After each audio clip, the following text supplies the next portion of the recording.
Favourite coffee shop पे बैठा था, महीने का एंड चल रहा था, सब कुछ सही है। फिर सडनली फोन पे एक नोटिफिकेशन आता है, 65,000 rupees due in the next 2 weeks। मेरा दिल बैठ जाता है। इसलिए नहीं क्योंकि मैं पैसे दे नहीं सकता, इसलिए क्योंकि मुझे याद भी नहीं कि मैंने ये 65,000 रुपए कहां खर्च करे। ये एक सच्ची कहानी है, एक गुमनाम इंसान की, जिसने मुझे हाल ही में एक ईमेल किया था। इसलिए नहीं क्योंकि उन्हें पैसे की जरूरत थी, इसलिए नहीं क्योंकि वो मुझसे कुछ एडवाइस चाहते थे। वो इस बारे में बात करना चाहते थे कि इतना पैसा कमाने के बावजूद वो अभी भी तंगी में क्यों रहते।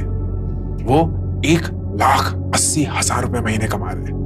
उसी उम्र में उनके पिताजी 15,000 रुपए महीना कमाते थे। इन्फ्लेशन से भी अगर एडजस्ट कर दे तो बहुत ज्यादा पैसा है, लेकिन इसके बावजूद उनके पिताजी ने सबको पढ़ाया, लिखाया, घर बनाया, और ये शख्स अभी भी महीने दर महीने अपना खर्चा बेयरली निकाल पाते हैं। एंड इट हिट मी, ये शायद इनकी कहानी है या बहुत सारे और लोगों की। तो इंस्टाग्राम पे मैंने एक Q&A किया।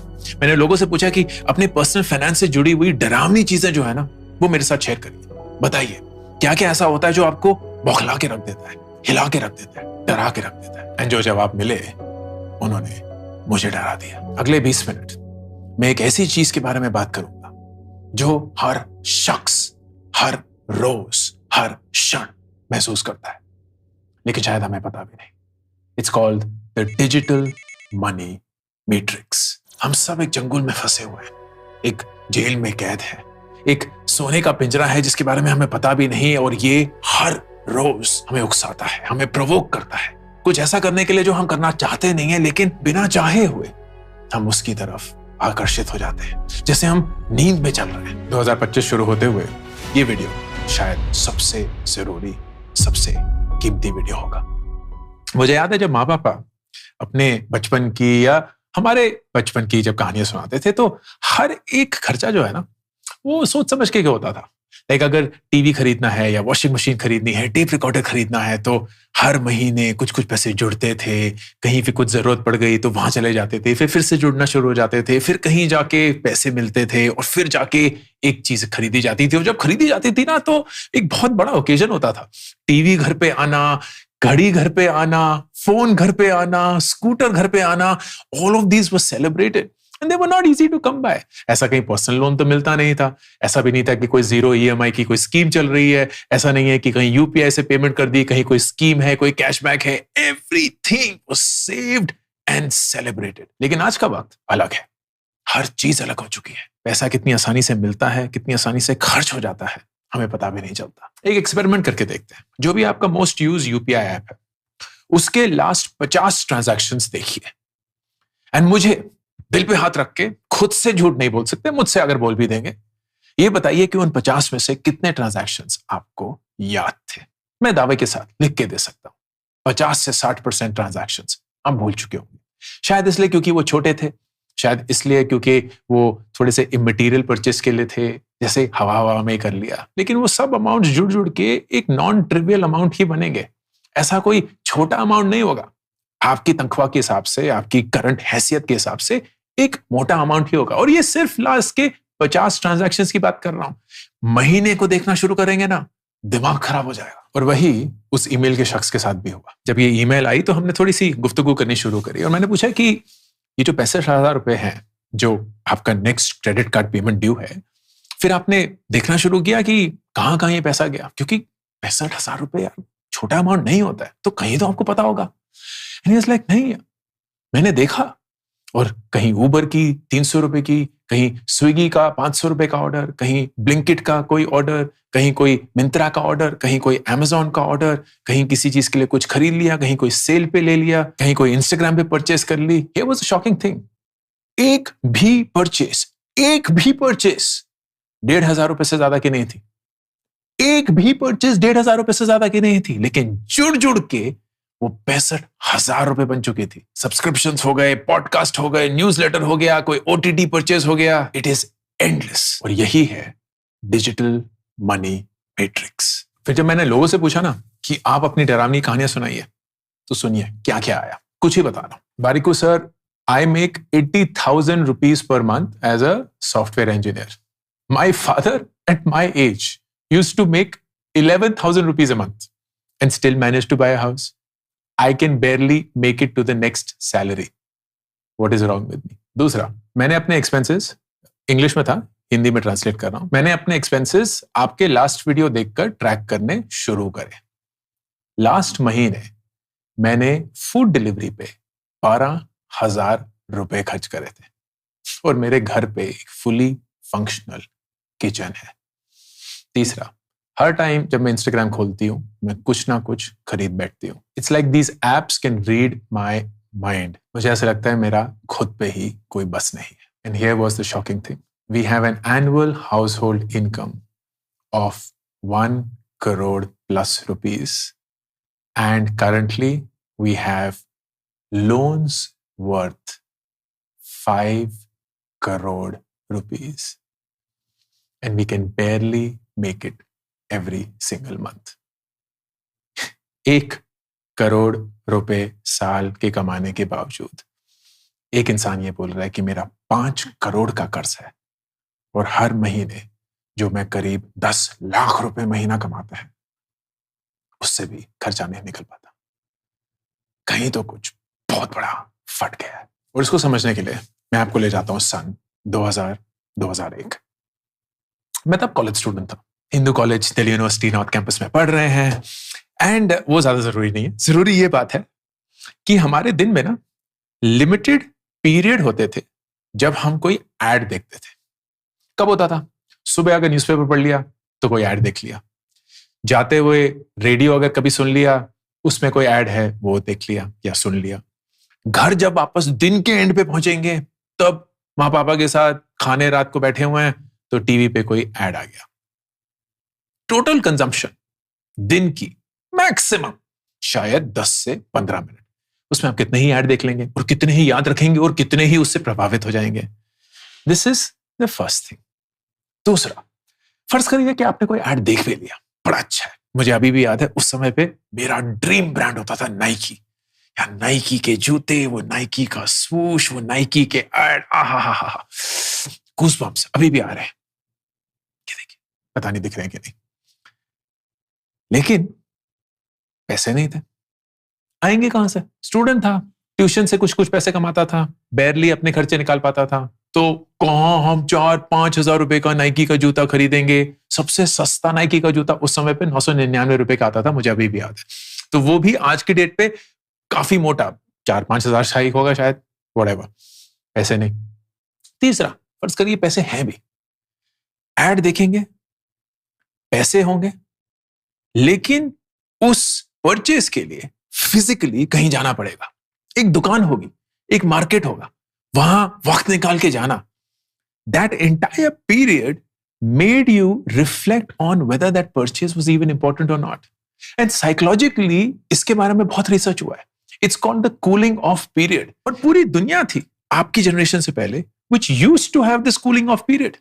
कि आपने अगर कुछ ऐसा देखा जो आपको बहुत ही इंटाइसिंग लगे, बहुत ही इंटरेस्टिंग लगे, बहुत ही एक्साइटिंग लगे, उसके बीच में एंड एक्चुअल परचेज तक वक्त होता था एंड फ्रिक्शन होता था.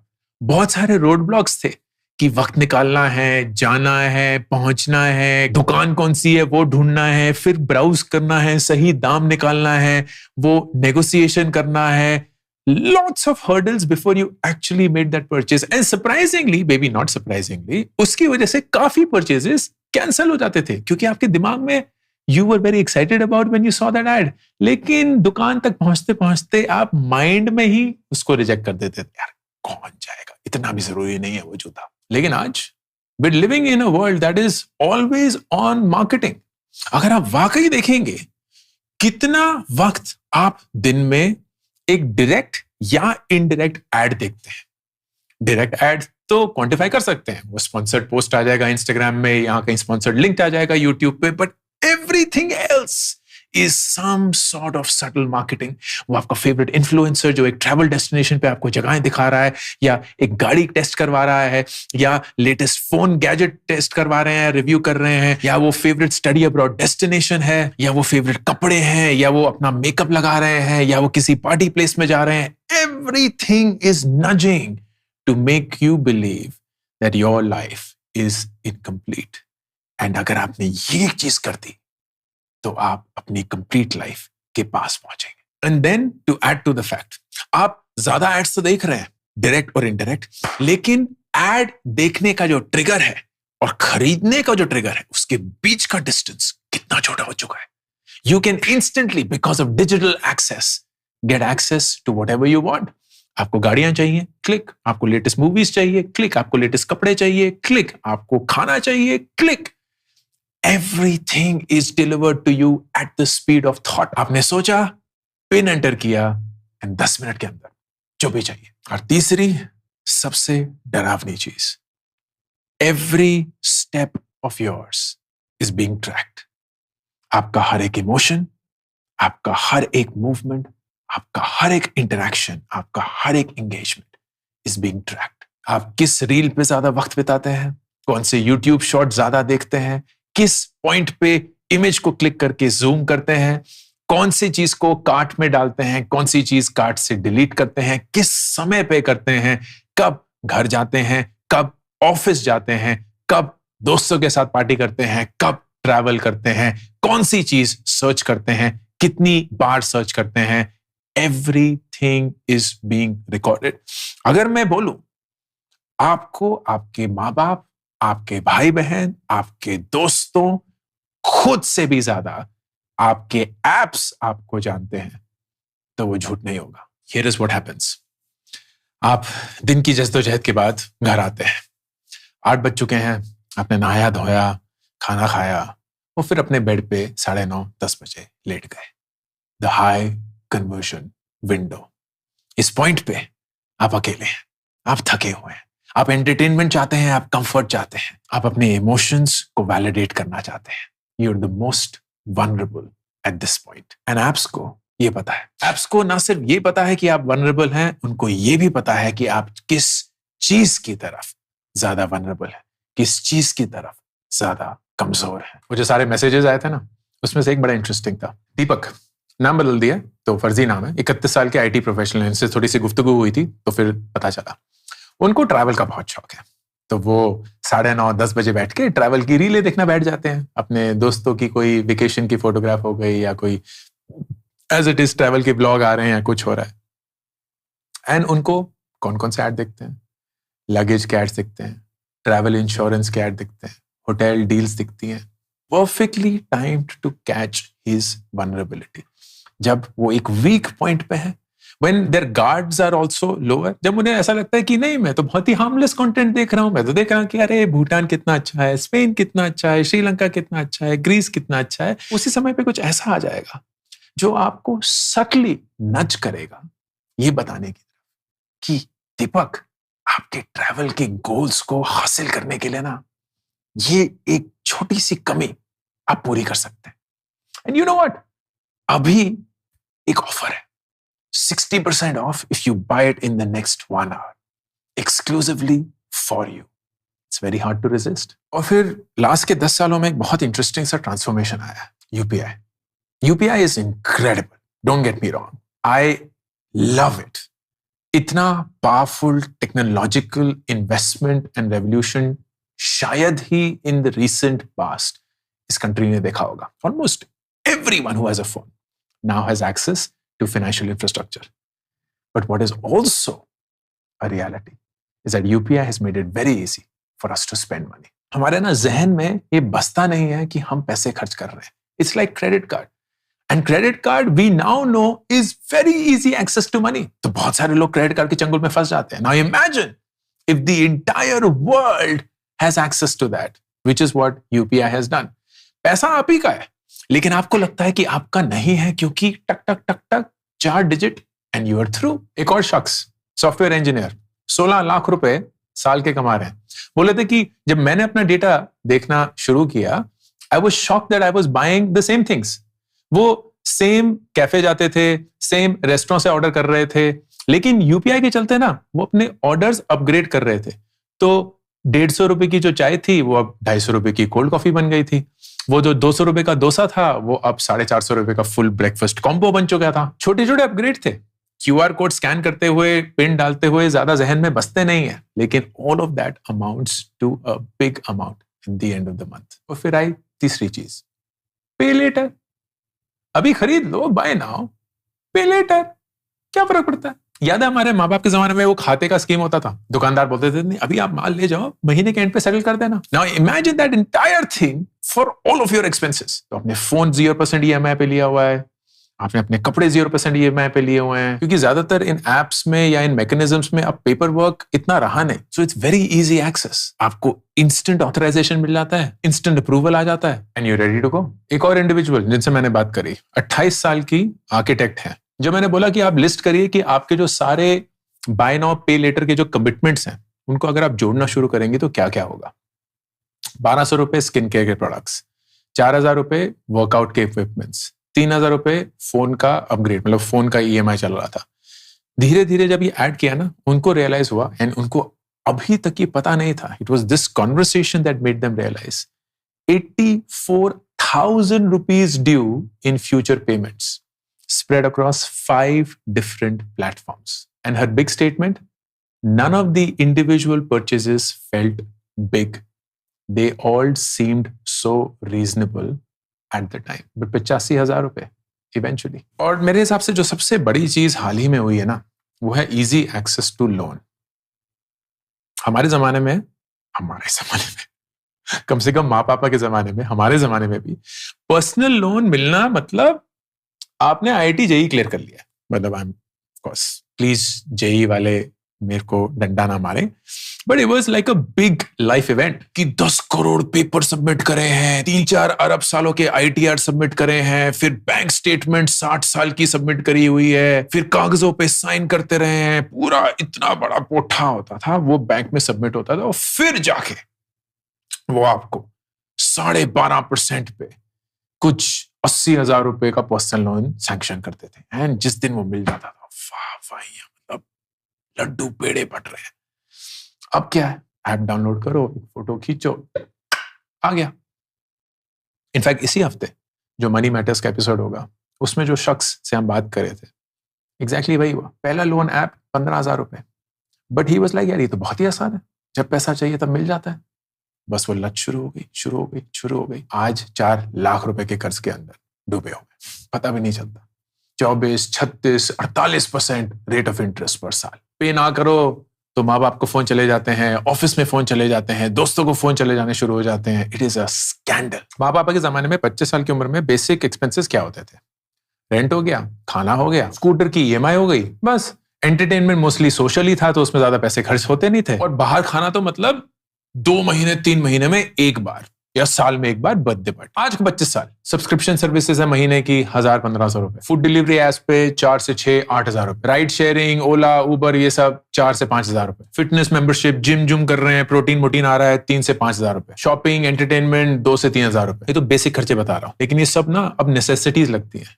ये लाइफस्टाइल फिक्स कॉस्ट बन चुके हैं। कहां मैं नीड्स, वांट्स और इन्वेस्टमेंट्स की बात करता हूं, ये सब अब नीड्स में जुड़ गए हैं। ये तो हमें चाहिए ही। और फिर उसके ऊपर फोमो। एक शख्स बताते हैं, I saw my college junior posting about their Europe trip. तो एक तो कॉलेज जूनियर अगर कुछ कर ले तो ऐसी आग लगती है ना। So I found myself on MakeMyTrip 10 minutes later looking at the flight prices.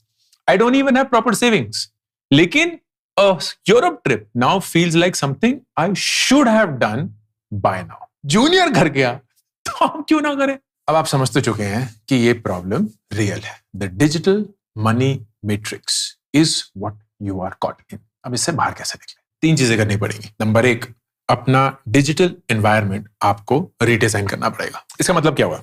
अगर आप डाइट पे होंगे तो ऐसा तो नहीं होगा ना कि आपका घर जंक फूड से भरा होगा। Exactly the same thing digitally. तो आप जहां भी पैसे खर्च करते हैं, जो भी आपके शॉपिंग ऐप होंगे, उनको आपको छिपा के रखना होगा। कोई फोल्डर का नाम शॉपिंग नहीं होना चाहिए, बिल्कुल last page of your phone पे होना चाहिए। एक और यूपीआई अकाउंट खोलेंगे सिर्फ और सिर्फ डिस्क्रिशनरी स्पेंड्स के लिए, वो पैसे जो आपको पता है आपकी जरूरत नहीं है लेकिन आप सिर्फ मस्ती के लिए खर्च कर रहे हैं। कोई भी स्क्रीन टाइम ऐप यूज करेंगे ताकि किसी भी शॉपिंग ऐप को खोलने से पहले 30 सेकंड का कम से कम पॉज देना होगा। और सबसे ज्यादा जरूरी ये समझ पाना या ये रिकॉर्ड कर पाना कि आप सबसे ज्यादा वीक, सबसे ज्यादा वनरेबल किस दौरान होते हैं। वो ज्यादातर लोगों के लिए रात होती है, सोने से पहले वाला पीरियड। नंबर 2, बहुत मुश्किल लेकिन जरूरी, इमोशनल मनी मैपिंग सिस्टम बनाना पड़ेगा। इसका मतलब क्या है? जब हम पैसे खर्च करते हैं ना, हम वो चीज खरीदने के लिए पैसे नहीं खर्च कर रहे होते, हम अक्सर वो पैसा एक इमोशनल नीड को भरने के लिए खर्च कर रहे होते हैं। कपड़े खरीद रहे होते हैं ताकि हमारी emotional need of social validation पूरी हो। आप प्रोडक्टिविटी एप्स खरीदे जा रहे हैं ताकि आपकी emotional need of being productive solve हो पाए। होता नहीं है कि जब आप सबसे लो होते हैं तभी हम सबसे बेकार खाना खाते हैं या सबसे ज्यादा रैंडम शॉपिंग करते हैं। There's a reason behind it. Our emotional needs are being met at that moment. तो आपको ये आइडेंटिफाई करना पड़ेगा कि आपकी इमोशनल नीड के सबसे बड़े, सबसे फ्रीक्वेंट ट्रिगर्स क्या क्या है। आपके बॉस के साथ झगड़ा, आपके बॉयफ्रेंड गर्लफ्रेंड के साथ झगड़ा, माँ बाप के साथ झगड़ा, दोस्तों के साथ नहीं बन पा रही है, एग्जाम नहीं क्लियर हो पा रहा है, इंटरव्यू नहीं क्लियर हो पा रहा। All of these things that trigger an emotional response and lead you to spending wasteful money, आपको एक ऑल्टरनेटिव ढूंढना होगा। एंड इस पॉइंट पे ना वो ऑल्टरनेटिव कुछ भी हो सकता है। It could even be binge watching, it could be talking to a friend, it could be journaling, it could be listening to music, it could be dancing. आपके दिमाग को डिस्ट्रैक्ट करना है in a way that doesn't get you to spend money, instead takes you away from that emotional need. और number 3, determine the worth of that purchase. मेरा एक बहुत famous meme निकला था कि आपके पर घंटे का रेट क्या है। सच ये है कि हर एक इंसान का एक पर घंटे का रेट होता है।